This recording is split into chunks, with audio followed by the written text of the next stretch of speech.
Shalom and good morning everybody. एक बार फिर हम आपके सामने हाजिर हैं एक छोटा सा प्रभु का संदेश लेकर, जो कि प्रभु ने आज हमें दिया है। आप पढ़ सकते हैं संत मत्ती चैप्टर 5 वर्स 38 टू 42। तो प्रभु हमें क्या कहना चाहता है आज हम देखते हैं। प्रतिकार ना करना। प्रभु कहते हैं प्रतिकार ना करना।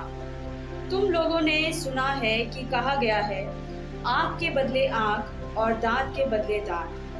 परंतु मैं तुमसे कहता हूँ, दुष्ट का सामना नहीं करो। यदि कोई तुम्हारे दाहिने गाल पर थप्पड़ मारे तो दूसरा भी उसके सामने कर दो। जो मुकदमा लड़कर तुम्हारा कुर्ता लेना चाहता है, उसे अपनी चादर भी ले लेने दो। और यदि कोई तुम्हें आधा कोस बेगार में ले जाए तो उसके साथ कोस भर चले जाओ। जो तुमसे मांगता है उसे दे दो, और जो तुमसे उधार लेना चाहता है उससे मुंह ना मोड़ो। तो इस वचन के द्वारा हमें प्रभु क्या बता रहे हैं? हमें प्रभु ये बता रहे हैं कि प्रभु कहते हैं, तुम लोगों ने सुना है कि कहा गया है, आंख के बदले आंख और दांत के बदले दांत। परंतु ये आजकल की जो दुनिया है वो करती है। अगर तुमने जैसा व्यवहार तुमने दूसरों के साथ किया है, अगर तुम उसे गाली दोगे, अगर उसने तुम्हें गाली दे दिया तो तुम भी तैयार रहते हो उसे गाली देने के लिए। अगर उसने आपको थप्पड़ मार दिया तो आप भी तैयार रहते हैं उसे थप्पड़ मारने के लिए। अगर उसने अपशब्द 4 आपको बोल दिए तो आप भी तैयार रहते हो 4 अपशब्द उसे बोलने के लिए। बट हमारा प्रभु परमेश्वर हमसे क्या कहता है? परंतु मैं तुमसे कहता हूँ, दुष्ट का सामना नहीं करो। यदि कोई तुम्हारे दाहिने गाल पर थप्पड़ मारे तो दूसरा भी उसके सामने कर दो। परंतु ये आज के युग में जो है लागू नहीं होता है कि प्रभु ने जिस तरह से कहा कि अगर तुम्हारे एक गाल पर कोई थप्पड़ मारी तो तुम दूसरा भी गाल भी उसे कर दो। लेकिन आज में क्या होता है, हमारी युवा पीढ़ी है या फिर हमारे जो आज के लोग बाग हैं, वो क्या करते हैं, अगर आपको कोई थप्पड़ मारेगा तो आप उस पर लड़ाई झगड़ा करने के लिए तैयार हो जाते हैं। लेकिन हमारे परमेश्वर हमसे ये कहते हैं कि आप उसका सामना नहीं करो। बेहतर ये है कि आप उसके सामने से हट जाए। अगर आपका किसी से भी झगड़ा हो गया है तो आप उसके सामने से दूर चले जाइए, या आप उसका सामने चुप हो जाइए, ताकि वो झगड़ा वहीं पर समाप्त हो जाए। और यदि तुम्हारे दाहिने गाल पर थप्पड़ मारे तो तुम दूसरा भी उसके सामने कर दो। तो इसका मतलब ये नहीं है कि अगर कोई आपको थप्पड़ मार रहा है तो आप उसको बोलो कि आओ और हमें दूसरे गाल पर भी थप्पड़ लगा दो। इसका मतलब ये नहीं है। इसका मतलब ये है कि शांतिपूर्वक आप अपना मुंह बंद रखें और वहां से आप चुपचाप हट जाएं।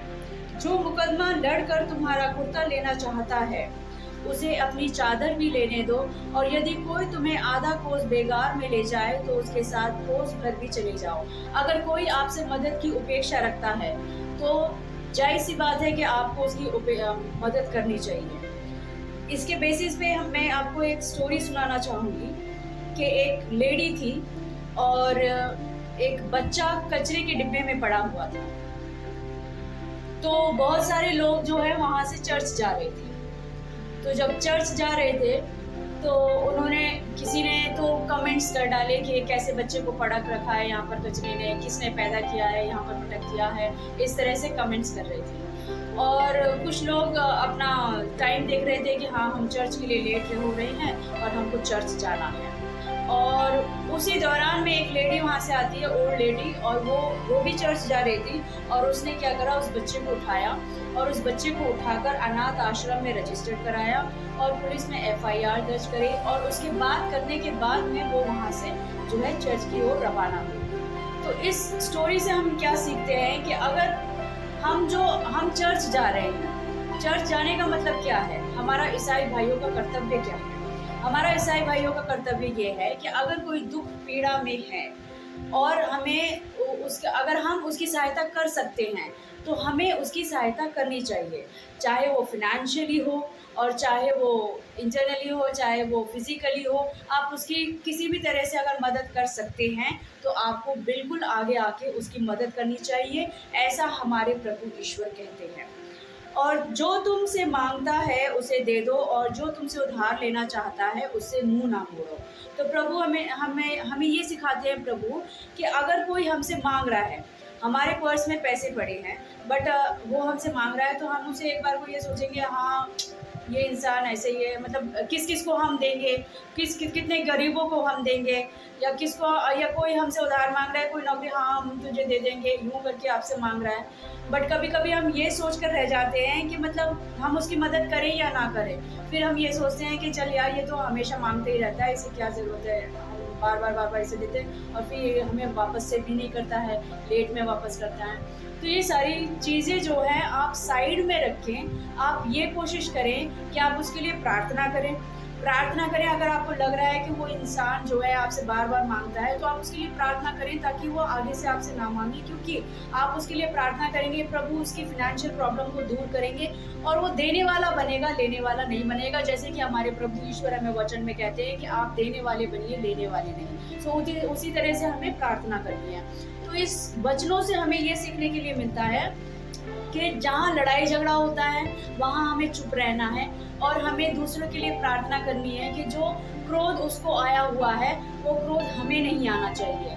हम उसके लिए अपने मुंह को शुद्ध रखें, अपने शब्दों को शुद्ध रखें, और उसी प्रकार से हम आगे बढ़ते जाएं।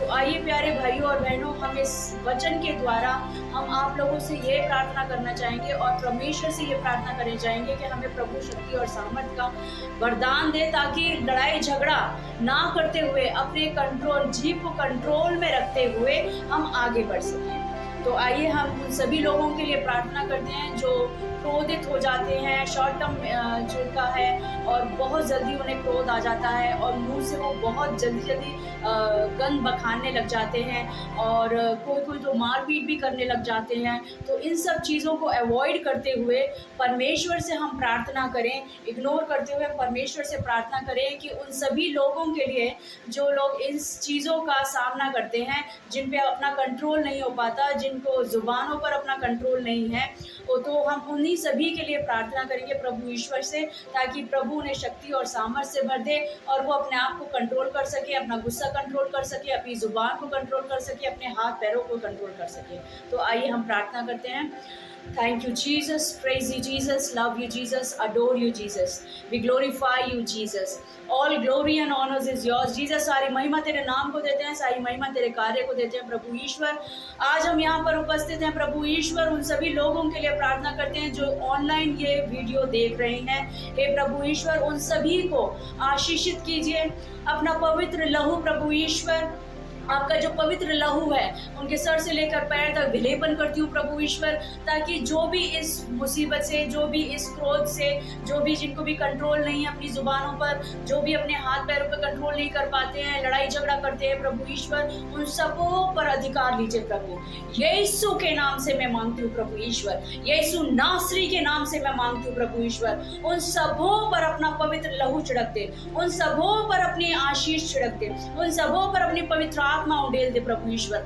हालेलुया, स्तुति तेरी महिमा हो, तेरी आराधना हो। हालेलुया, स्तुति आर्तनेक्षते मी मंतनालो चित्र संदले चित्र मंतनो को संदले पवित्र आत्मा मूर्तना चित्रस्ते यीशु नाम पर मंतले चित्र मंतना इंबड़तले चित्र मंता ये भी मंतले जो भी लोग ये वीडियो को देख रहे हैं प्रभु ईश्वर, मंतले चित्र मंता उनको शक्ति और सामर्थ प्रदान कर प्रभु ईश्वर, ताकि वो अपनी जुबान पर, अपने हाथों पर, अपने क्रोध पर कंट्रोल कर पाए, इंबड़तले चित्र और एक अच्छे व्यक्ति बन पाए, जो आपका वचन कहता है प्रभु ईश्वर, उस वचन पर चल पाए। हालेलुया, स्तुति मार्तने गुरसे तलेशन मार्तना यीशु नाम पर मर्दन चेतन मर्दन I rebuke all the blessings for them Jesus. अमृतन दलिते ये प्रार्थना हम करते हैं हमारे प्रभु यीशु मसीह के सामर्थ्य जरिए नाम से होकर मांगते हैं। सभी लोग मिलकर बोले आमीन। Thank you so much for watching this video, and we'll be back again with the encouraging video. Till then, take care. Bye bye. Shalom.